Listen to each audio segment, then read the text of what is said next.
we were inspired by comics and cartoons and big, bold, bright letters like pop art. How do we put them back where they're supposed to be? Type of a mentality, and Rockefeller laws were the way to do that. His cannabis was so consistently good, that became slang. It's me, Jan on Wall Street, here from the balcony of the New York Stock Exchange. You know what, like, when I look around this room, you know, it's an amazing thing what goes on here in the history. When I bring people down, guests who are sort of either strategic partnerships or people who are here to tell their stories, I'm always reminded of 41 years of being here and how the history of this room is so significant. For me, I mean, I come in here, I've been here every day for 41 years, and it's sort of to sort of, you know, for me, there's sort of I take it for granted almost when somebody comes down here and they've been watching this on television and they've seen this go on and how powerful it is and how significant it is, from the fact that, you know, in 1650 there were actually people who were walking down to the boats that came in from all over the world picking up commodities, tobacco. We are paying homage to the tobacco in the gold leaves on the ceiling, and the fact that Alexander Hamilton built this system and George Washington was actually inaugurated over there. And so today, you know what, for me, music was a big part of my life. For the majority of the early part of my life, I owned a record store in 1980 in New York City.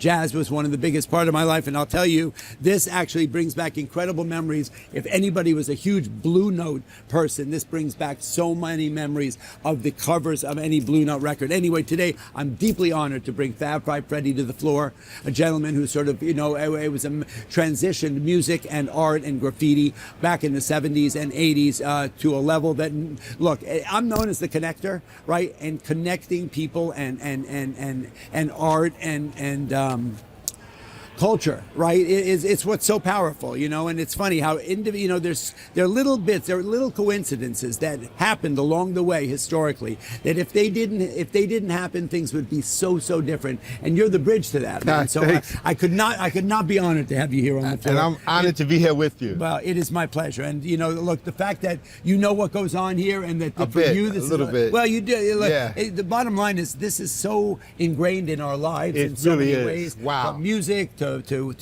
art, to culture. You know, you will get a chance. We're going to go up to the 6th floor. You know, one of the things for me that really I've been able to, as I said, I'm the connector. I've been able to sort of bridge so many different parts of my life and parts of culture and connection that actually, you know, at the end of the day, you think about it. Young people will come to me and they go, you know, I don't know much about the stock market, like, and I'll go, of course you do. It's involved in everything in your lives, right? You know, like everything you wear is a publicly traded company. Yes. Everything you'd use or do, wow. right? We're the greatest consumer generation of all time. Yes. And so I was lucky enough when I got on social media to, all these artists sort of came into my world. You know how Instagram works, it like, you know, they saw that I was into finance and I was into art. So they started introducing me to artists. The algorithm. Whose art, correct. Yes. That, whose art related to money. And there are a lot of young pop artists. I was just thinking. I know that Andy Warhol was one of your favorite artists back in the 70s. And he actually painted money.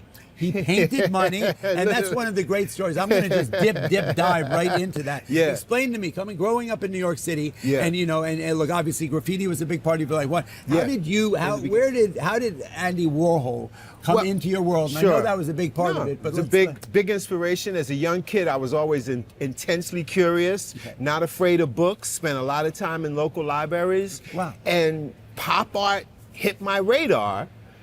And I said, oh, these guys are looking at comics and cartoons and stuff that I like. Right. But then as graffiti developed into a form of expression, we were inspired by comics and cartoons and big, bold, bright letters like pop art.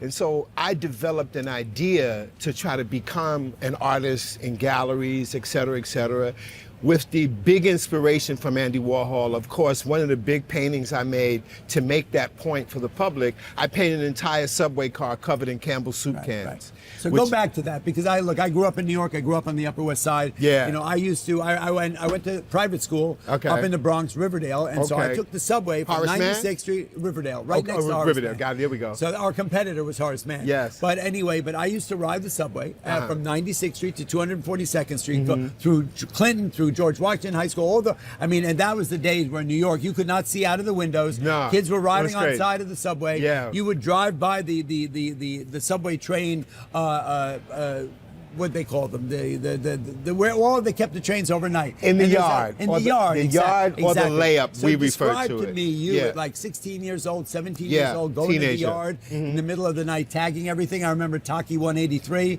He started it. He did. He That's how it started begun. Right. It's a Greek kid from 183rd Street, Right. hence the name and the number. Right. So as a kid from Brooklyn, I had to figure all that out. And then you'd meet other guys that did graffiti that would share where they go to paint this train, or if you want your name on that train, you'd go. So it was all madness and wildness and complete crazy. But in the mid-'70s, it developed a real way to paint, a way to use the can, a way to make images come to life. But when you get 17, 18, you can't do it too much longer. It was considered vandalism at the time? It was definitely vandalism. Were people getting arrested We for were doing the it? scourge of the city. They were spending tons of money to chase us out. And clean it up, right? And that would be something, if you got caught, you would get sentenced to washing walls in the subway station. Which But you there never, must have been cred by getting arrested at that point. no, No, it was there wasn't. the cred was not getting arrested. okay, You don't got want to it. get arrested. Right, You right. want to be Bobbing able and to weaving in the avoid middle of the night. bobbing and weaving, baby. A lot of bobbing and weaving.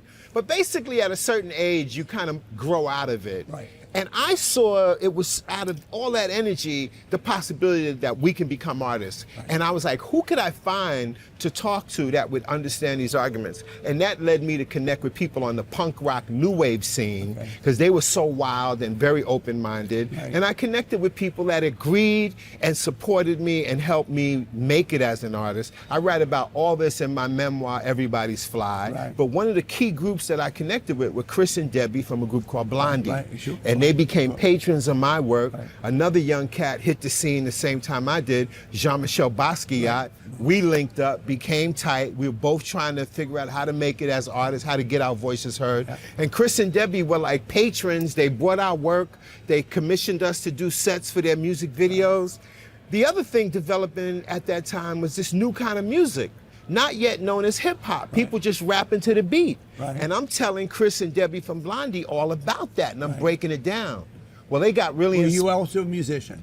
Never a musician, but always a big music lover. Okay. By the way, just to go back a little bit, my dad grew up with Max Roach in Brooklyn. So I who was studied under Max Roach. He was my godfather. No way. Yes. So I went to the University of Massachusetts. UMass, when Max is at UMass. Yes, he was a full Max professor. and Archie Shepp. Look at you. Yeah, and It's Reggie incredible. Workman, the whole crew. Oh, yeah, God, my God, that's those the are my best. people. Yo, that was like family That's friends. unbelievable. My dad was deeply immersed in the bebop scene. I break it all down in my book. And what happens is, with me telling Blondie and these other people on the punk scene about I'm sorry this. to interrupt you, but how you look? Think about culture, black, white, back then. Yeah, that had to have been some kind of a transition, because it was Well, not a lot of cross-cultural things going on back then. But among the punk and the new wave people, which were weird as hell anyway, Right. So with they were spiked and shaved heads and ripped and Purple safety this, pins, yeah. they were as outcasts as anybody else that mainstream society looked down on. So it was sort of a bubble, if you will, of very open-minded, progressive people. Right. And the ideas that I told Blondie and them, they really took to heart. And they go out to make a new album, and they come back and they play me this new music, including a song. And was it new called wave? Was it punk? Rapture. How were they called? They play a song called Rapture, which has a rap in it. They mention me in the song. Debbie goes, Fab Five Freddy told me everybody's fly. That's why I named my book Everybody's Fly. And that goes on to be the first #1 record featuring rap. And that opens the floodgates. Who did the rap on the record? Debbie Harry from Blondie. She rapped it. She's singing. Wow. And then she goes into this rap. And she goes, Fab Five Freddy told me everybody's fly. Flashes fast, flashes. Because all this stuff I've been telling them, they wove it into a record that becomes a hit. And that opens up a lot of people. And then that's huge. That must have been so huge at the time. It was huge. People didn't know who I was at the time because I'm just an underground guy. Right. Later, MTV would bring me on to host the first rap show, MTV Raps. Yes. And then people go, now I know what this Fab Five Freddy thing is that Blondie was singing about. Right. How did Fab Five Freddy come up? Because the graffiti group that I became a part of was called the Fabulous Five. Okay. And I partnered up with a guy that was the most incredible painter in that group, a guy by the name of Lee Quinones. Right. He would paint the most incredible whole cars. He was painting handball courts in Lower East Side. And when I saw his work, I talked to him, met him, found him. The same age? Couldn't be better, right? Perfect timing. Perfect timing. At the stock exchange. bells get rung. Exactly. They be ringing bells out here, Right, baby. exactly. And I'm here with Peter Einstein. We are ringing bells as I'm telling these stories. But yeah, I mean, it was a wild, very open time in New York for new, different ideas when you connected with the right group of people. Right, exactly. And so luckily for me, I connected with these people that were very helpful. Right. And like I said, your MTV Raps developed, and that becomes the highest rated show on MTV. Right. So it's an incredible story, a lot of things that I could not have foreseen or predicted. I'm just playing my position. Yeah. Fitting Well, you know, it. think about it. What's powerful about this is all the different things, the components that made this happen, right? Right. How videos came into the music scene. Yeah. How MTV, how groundbreaking was that, right? Yeah, so game changing. That was game changing because that's what we all were watching, right? It was like, you know, how look now music has taken such a different turn. Like it's like turntables or people, you know, think about how quickly the technology has moved and how we've gotten so far away from lifetime, we went from vinyl to cassette to CD. Now all of that's gone. 8-track to everything. 8-track, all of that stuff is gone. If It's you incredible. blink, it's gone. And then, well, what's upsetting for me is, so Amazing. I opened up a record store. I love so as that. I said, so I studied with Archie Shepp and Max Roach at UMass. That was where, and then I managed Archie Shepp through Europe for a number of years. And I came back to New York after college and I opened a record store in Greenwich Village on Carmine Street. I love it. And it became, you know, it was very funny. I had this dream, I had this vision. I was working with a guy named Reverend Frank Wright, who was he had been given the baton from Coltrane. When Coltrane died, he handed his horn to Frank. Wow. Right? Frank was from the South. He was sort of a preacher. Okay. And his music was really, it was avant-garde. He had sort of been extricated from the New York jazz scene and gone to Europe with a number of other musicians.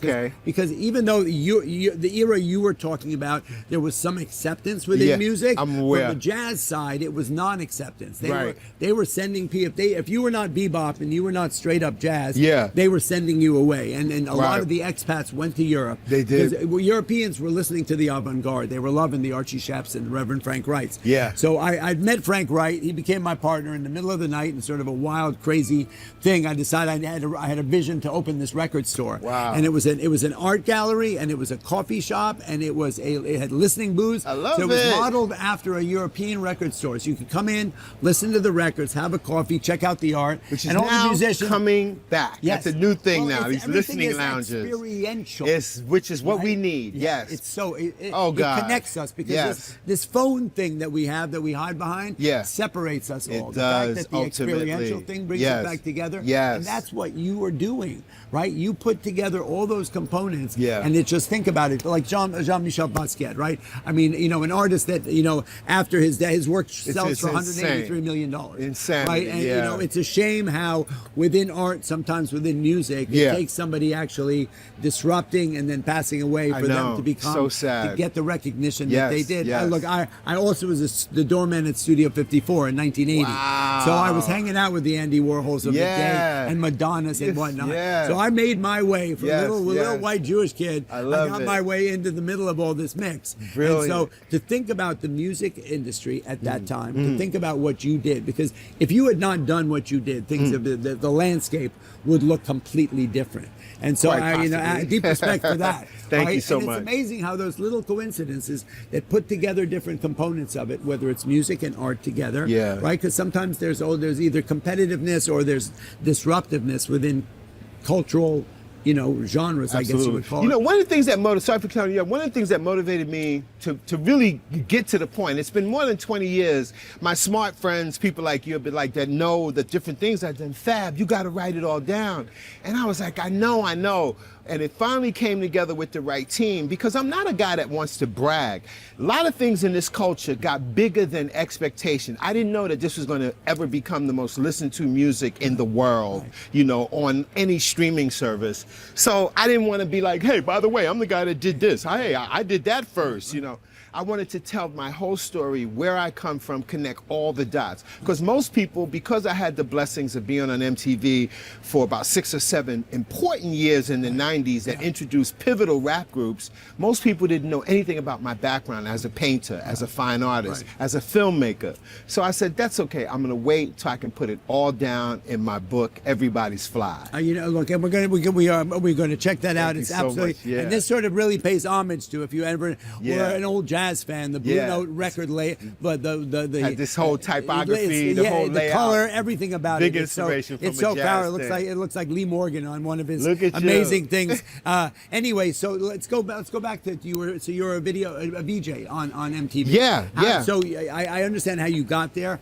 How did that sort of explode? Well, it exploded because what happened was rap music is beginning to emerge. You got Run DMC, LL, a few groups are going gold with no marketing, no promotion. Right. MTV was basically not really showcasing black music at the time. They were following what radio did, which was pretty much segregated. Right. Pop meant white, soul and R&B was the black stuff. Right. MTV was stuck in that groove, but there were some guys in there that saw the moves I was making, saw how hip hop is really shaking it all up. Did you propose the idea no, to them, or they came these to you? guys knew me and saw the moves I made with Blondie. Right. I also was the producer and one of the stars of hip hop's first film, a low budget movie called Wild Style. Okay. So there was a cat that I knew named Peter Doherty, rest in peace, that was a friend on the downtown scene. He saw the moves I was making and he was lobbying MTV to give it a shot. Right. MTV finally agreed, and it was the highest rated show on the channel out the box. Amazing. So it was like, it blew their minds as it did. They thought that the Nielsen rating box system was broke. Right. Nielsen's gotta be broke. Somebody must have hacked it. Exactly. But it was what it was. Kids across the country, black, white, every shade, wanted to connect with this new music. Right. Not just hear it, but see it. Because radio wasn't playing hip hop at the time either. So what year are we in at this point? We're talking 88 is when my show debuts. Right. Fall of 88. Highest ratings out the box. I do it weekly. I'm on every Saturday. You can go on YouTube for you younger heads that don't know. You can see clips of me interviewing Tupac, Biggie, NWA. They all debuted next to me on Yo MTV Raps. And it took off. Kids were like, I want my MTV for real to see this Yo MTV Raps. I want my MTV. They want my MTV. It was a great marketing idea. The guy behind that was the guy behind Mapo. I want my Mapo, the marketing ad. No way. Who did the thing for MTV? Came up with the MTV thing, genius. which is a great story.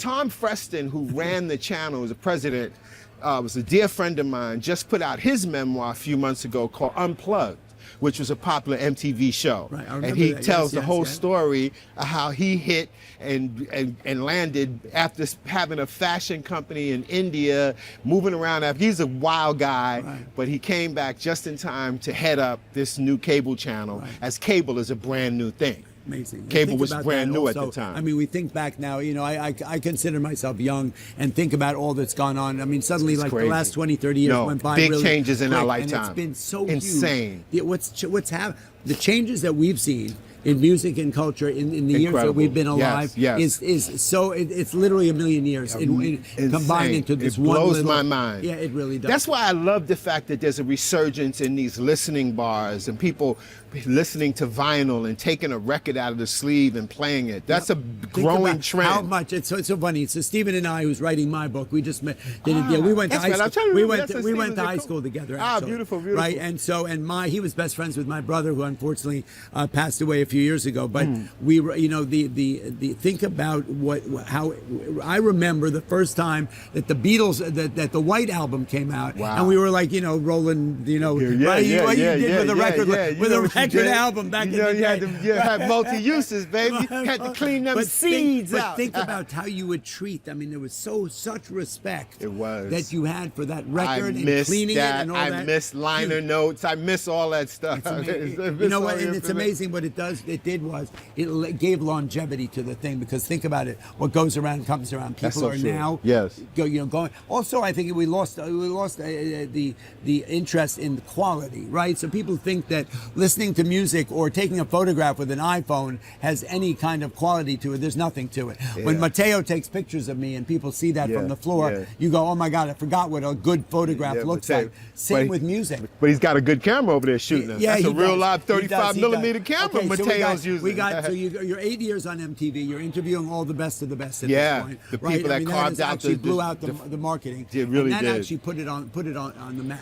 That right? that did elevate it, because radio wasn't playing rap music in America then. MTV, you could hear it and see it. It went through the roof. Yeah. Exploded. But then things got a little bit. I mean, what Well, your problem- memory of New York at the time, or even the whole music scene, it got a little bit disruptive. It got a little bit aggressive, and obviously things took a little turn with Tupac and Biggie and stuff like that. Yeah, the violence did get a little crazy. People did, unfortunately, get taken out. Yeah. Sadly. No, look, Yeah. between that plus crack plus look, Yeah. the whole neighborhood and the whole culture really Yeah. took a hit. It did. Right? It And did. if you think back to it, we're talking the 80s and the early 90s. Right. You know, it's amazing. You know, a lot of people did not survive that time. No, they especially in the culture and in the Yeah. music and Yeah. in art. Yes, that's very You know, true. I mean, think about it. Even Jean-Michel and No. that scene, right? Very true. CBGB's, Andy Warhol, The Yeah, Factory, yeah. right? A That, lot of to that. go back to that Studio 54, Yeah. that was a different era. I mean, I can think of it like it was just yesterday, Right. Right, and how powerful it was, and how our lives were so full Yeah. and packed. Like it was, Yeah. it was part of our everyday. No, you know. listen, it was a different New York, and the energy was different. And it's really, in writing my book, I really thought deeply about, and it made me realize just how much things have changed. I don't dwell in the past. Yeah, I'm no, about yeah. now and tomorrow. But for my memoir, I had to really go back. I had to get my dates right. And I was blown away with how much was going on, how many clubs we can go to, how many after-hours clubs, after clubs, you could go on and on. Right, All that's one changed. closed, another the one open. worst desolate 24/7. areas in New York are now super high rent. Like, it's Amazing. crazy. Think I about lived the on Ludlow meatpacking. Street. Yep. I lived on Ludlow back most of the 80s, right around the corner from Katz's Deli. Yeah, yeah. Those were the buildings built for the poorest immigrants. Yeah, There's high rises that have gone up on that block Millions of dollars. next I to know. tenements. I know. So let's go back to 2000. Tell me the transition from after MTV. What was the next thing that Well, you... during the MTV run, I also, and I've been still making paintings, but I wanted to be able to reach people more immediately.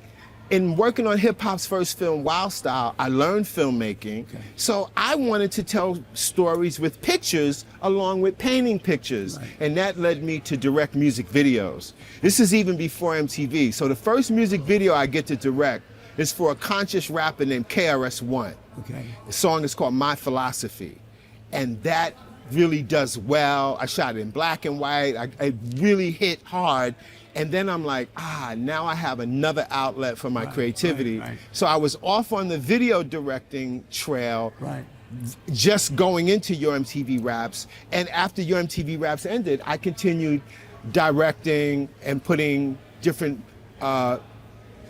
film projects together, working with different groups and stuff. Right. And then, so that became what I did after Right. Your MTV Raps ended in 97. 97. 97. So there's 25 years between then and now. Correct. What was the time for you like? Well, I got into business. I actually ran a record label for a while, a label called Palace Records, signed a group called Crucial Conflict, got a couple of gold records out of them. Bang, bang, There you bang. go, ringing the Ringing bell, that baby. bell, the Florida New York Stock Exchange. Can't believe I'm here. Thanks for reminding me. Respect. And then kind of what happened was I got an idea for a film in 2017, 2018. I got an idea to make a film about the history of cannabis in America Okay. and its connection to music, Right. from jazz to hip hop, Yeah. because the hip hop people on Your MTV Raps, Snoop, Method Man, Redman, I introduced those guys to America. They all were big proponents of cannabis and made songs about the plant. But I also knew that in the 30s and 40s or 20s and 30s, jazz musicians Louis Armstrong made goes back. Louis, Okay, right, that was Cab it. Calloway, Yep. numerous songs about cannabis. Yep, yep, Fats yep. Waller Yep. with a song, dreamed about a reefer 5 feet long, the mighty Mez but not too strong. I mean, these were popular music you'd hear in jukeboxes. They wasn't playing this on the radio. So I made this film for Netflix. Right. Film is called Grass is Greener. I connect all these dots, the history of cannabis, jazz musicians, Right. the reefer madness era, Yeah, my God. creating horrendous lies about cannabis. yes, It yes. would make you criminally insane. Right, you go home and kill your whole family. Go home and kill your Right, family. They remember really that. pumped people, scared people to death They by did, it. they They would did. play these clips in between major motion pictures, so people were freaked out. Yep, We didn't yep. have Google back then to go and Think check. that today you can walk out on the street. Yeah, it's incredible. Right, I mean, it's yeah. amazing. Yeah, how So far it's basically, come. this film really, people really enjoy it. It does really well. It really opens up people's mind. I get into the history, but also show this connection to music and how they focus on the music people. You might have heard of a guy by the name of Mez Mezzaro. Mez Mezzaro was a Jewish clarinet player, renowned for having the best cannabis in Harlem, beloved. He wrote a book called Really the Blues, which was one of the most incredible books about the jazz culture. He was so tapped in, he had to do a special glossary of all the slang terms he uses in the book. This guy is a legend. Mez, I do know that. When they made the record, Dreamed About a Reefer 5 Feet Long, the mighty Mez, but not, Mez was, his cannabis was so consistently good, that became slang. That's that Mez, baby. That's that fire, basically. We say fire now. A whole nother language. I illustrate all of this stuff, tell all these stories in my film. Right. What happens is, looking at the criminal justice side of cannabis and how, unfortunately and disproportionately, people of Rockefeller color... laws, there's still people in jail. People in jail. What was it, 20 years for one joint? Correct. I looked at all of those laws, which are unraveling in many states, still in effect in the South. I found a story of a man, black man in Louisiana, been given a 13-year sentence for 2 joints worth of weed. His name was Bernard Noble. That touched the hell out of me. I decided... That was another way of, look, let's be totally real about that. Yeah. That was a whole nother way of the justice system sort of really congregating the black folk. Unfortunately, yes. That was a way. And it was glaring and it was ugly. Well, because we're thinking, we're describing how the culture is exploding, right? Yeah. And with music and culture and whatnot, and it's finding its place, and it's crossing over the lines, and it's becoming way more mainstream. Correct. And then what do we do when that happens, right? The powers that be, who have no interest in that kind of cross mixing and that the democratization of culture, decided, okay, how do we put them back where they're supposed to be? Type of a mentality, and Rockefeller laws were the way to do that. Unfortunately, unfortunately, things were blown out of proportion, scared the hell out of people. Sentences went crazy. Anyway, I make this film. 2019, the film drops on 420, by the way. 420. Coming up. 420 coming up. Coming up real shortly. Next week is 420. Anyway, the film comes out. It goes through the roof. But I get affected by the different activists and information I learn in the film. And I decide to develop a cannabis brand. I didn't get into the movie to get into the business, but I was so moved and I learned so much. Well, so already in 2019, it was becoming a little more mainstream. It was about to. It was just about to. This was what's coming up. So I decided to develop. You've always been really timely. That's amazing. A blessing. A blessing. Yeah. Totally. I make this film. I amazing. decided to start a cannabis brand named after the gentleman that was given 13 years. His name was Bernard Noble. We call the brand Be Noble. Drew up a whole deck. Pandemic shuts the world down. Me and my team are working this out. I show it to a guy that's the chief marketing officer at Curaleaf, which is the biggest cannabis company, publicly traded, I believe on NASDAQ. Soon, because cannabis is rescheduled, it'll most likely eventually be here on this market. And I'll be the market maker. No. It's joking. I'm picking up myself. But basically, we get a deal to create this brand, to make the product available. At a biggest point, we've been in 9 states. The brand is called the letter B. Legal for recreational. Recreational, legal, medical. Be Noble is the brand. But what we do is we give a percentage of our revenue to organizations helping people screwed up by these unjust cannabis laws to get them out of jail. or non. They're literally. They're We're probably helping tens of thousands of people. Right, they are. But typically when they come home, we help them with organizations that help get people back on their feet. So we donate, like in New York, the organization we donated to is Bronx Defenders that have top-level lawyers, work with people caught up in street crimes that don't have any money short of illegal aid. That's become a real business. Wow, amazing. And like I said, Curaleaf is the biggest MSO, that means multi-state operator in the cannabis space. And New York opens up literally just as we start the company. New York goes adult use legal. So Be Noble, the brand, is available in New York, and we're in Florida, we're in a bunch of other states. So that's among the things I've been doing Yeah, look, you know what? You've had such an incredible life. I think the continuity of it, the fact that you've made the connections that you've made. I mean, think about a lot of people who are around, and you look. I would imagine many people you came up with are no longer here. That's true. Right? There's You know, many for that didn't whether make it's it, age or whatnot. But it's amazing that you've and as far as the fact that you know the story, that you're documenting the stories. Yes. Like, I'm trying to, and being the longest trader here Your on the book's floor. going to be a bestseller, man, because you're a great. No, literally. There you go. No, You I'm heard not it gassing. here. You are an incredible storyteller, and that's key to it. His work's going to be easy. Yeah. All I can recommend is what I did with my guy who collaborated with me, Mark Rosso, who's also a Vanity Fair writer. I've written a bunch of essays, never something as long as a book, but I've been going over every aspect. My guy was good, interviewed me extensively, but I went over every line to get my language right, because as I get comfortable with somebody that I'm talking, you know the curse words drop in and out. And when I looked at the first draft, I'm like, wait, I look like I'm a crazy sailor. So I edited and rewrote and tweaked and boom, boom, boom, and back and forth with many drafts. You're great because you have a clear understanding of your voice. You're a great speaker. That's key. And once he helps you get that on the page, it was good. The other thing that I did with my collaborator, he would text me questions, and there's on the iPhone, the audio app also transcribes. Right. So when the answer was too long. Is that the one we're using? What are we using? Otter. Same thing. Yeah, there's one built right into the iPhone. To give a more elaborate answer, I just leave a voice. Oh, here's what really happened. Here's what me and Jean-Michel did at the Mud Club, and here's how it went down, and da da da da da da. Right. Boom. He gets the audio and the transcription. So that helped him immensely. That's what we're working on. Yeah. We're a couple of weeks into this. I'm excited. Look, I'm so excited. To be perfectly honest, just thinking Are you with the publisher yet? What? No, we don't. We're done. Oh, well, maybe I introduce you. I'm at proposal stage. One more time? We're at the proposal stage. Proposal stage, got it, yeah. I'm at Penguin Random House, so being that I see now you have so much flavor besides knowing this inside out. You know what's so fun for me is I'm not a book reader. My brain doesn't, I'm a little... Well, this is another thing that's incredible. Let me just say this to you, and I went in on mine. The audio books are fucking huge, excuse the F.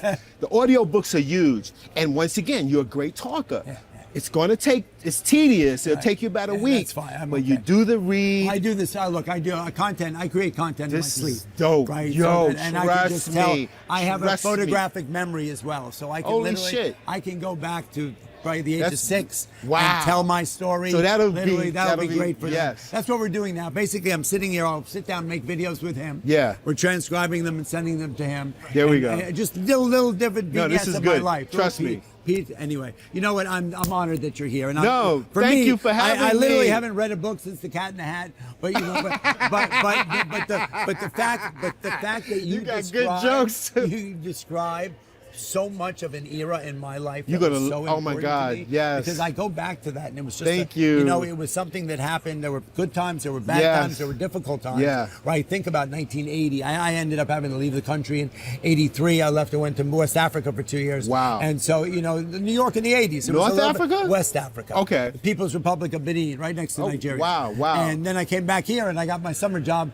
on the floor of the stock exchange, and that rest of that part is history. That's beautiful. Anyway, you've just taken me back this whole microcosm of the 70s and the 80s and the music and the culture. I really look forward to taking you upstairs to see the gallery. Yes. We have so much in common as far as we that really goes do. in the history. I love this. You are a great storyteller. Thank and you. I look forward to it. I've learned from good ones, yes. It is an honor to have you here on the Thank you so much. Thanks for having me. I really appreciate it. Thank you. Literally. So that's it. You know, we're talking about the Unsigned Wall Street on the floor with Fab Five Freddy. That's all I got to say about that.